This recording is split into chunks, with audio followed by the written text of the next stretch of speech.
Le 27 janvier 2020 s'est tenue à Ottawa la première réunion du comité consultatif MRF Minorités raciales et ethnoculturelles francophones. Plus d'une trentaine de participants sont venus de partout en Ontario pour cette rencontre. Rappelons que le comité consultatif des minorités raciales et ethnoculturelles francophones MRF a été mis sur pied par l'Assemblée de la francophonie de l'Ontario, AFO. Ce comité a pour mandat d'identifier des pistes d'action possibles pour les recommandations qui ont été énoncées dans le rapport par et avec, pour forger une cohésion dans la diversité, paru en octobre 2019.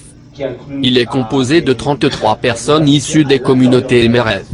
Elles ont répondu de manière volontaire à l'appel de l'AFO lancé à la suite de la publication du rapport. Le directeur général de l'AFO, Peter Ominuk ainsi que la directrice des services et programmes, Mélanie Gatt participaient à ce comité en tant que personnes ressources et membres observateurs. Avoir des personnes qu'on peut identifier qui ont une affinité à un sujet, et puis ces personnes-là peuvent parler quand ça vient parce qu'ils ont déjà la passion, ils ont déjà un corps d'idées.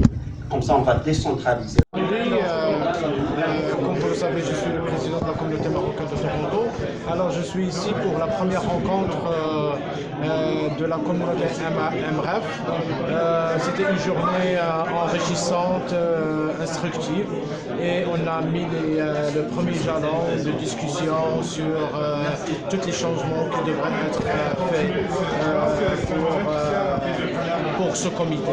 Donc, j'ai pu rencontrer plusieurs leaders communautaires de différentes cultures et ethnies, et puis c'était vraiment très intéressant. Je remercie l'AFO qui a organisé cette première rencontre et espérant être dans les 3 autres rencontres qui vont se tenir le mois de février et le mois de mars.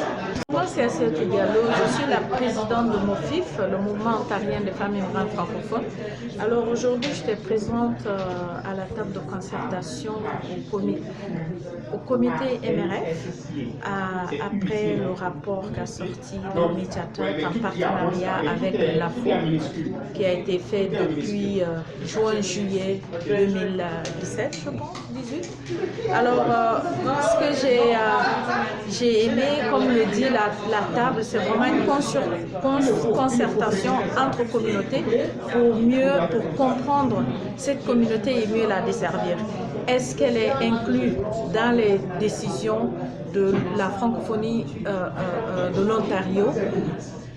Comment on peut faire pour qu'elle se sente beaucoup plus inclue et l'amener à être sur les tables et s'impliquer beaucoup plus.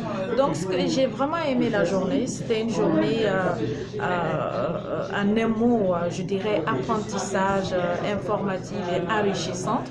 Donc je reviendrai absolument et j'écouterai les gens. N'hésitez pas à me rejoindre si vous avez des questions sur cette table et comment ça s'est passé la première rencontre, et on aura d'autres rencontres, et donc nous aurons besoin de votre implication et de vos avis. Ce n'est pas des avis, mais nous allons partager les 10 recommandations. On a travaillé sur 2 aujourd'hui, donc il y a toujours du travail à faire. Alors moi c'est Solange Belluz, je suis coach de Toronto, et j'ai passé une journée formidable à réfléchir avec nos leaders de la communauté francophone de l'Ontario. Je pense que c'est super. Et on passé plus de 30 ans à Toronto. Je veux dire, je suis excitée parce que je vois qu'on a vraiment, on est entre des très très bonnes mains. On a une journée de réflexion vraiment intéressante, et je pense que si on arrive à mettre en œuvre même la moitié de ce qu'on a discuté, l'avenir de la francophonie est garanti et l'avenir de nos communautés ethno-culturelles est vraiment garanti. Ça là, bravo. Bravo pour ceux qui sont venus, mes collègues là, qui ont pris le temps. Je pense qu'on est sur la bonne voie. À Wansou, je viens de Thunder Bay, au nord de l'Ontario. En fait, c'est là que j'appelle ma maison pour l'instant.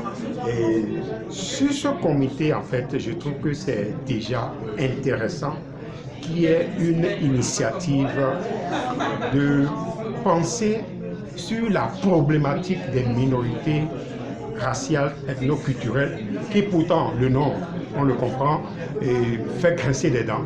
Mais le plus important pour moi, ce n'est pas au niveau de nom, mais qu'est-ce qu'on fait avec les membres de cette communauté, individuellement, collectivement.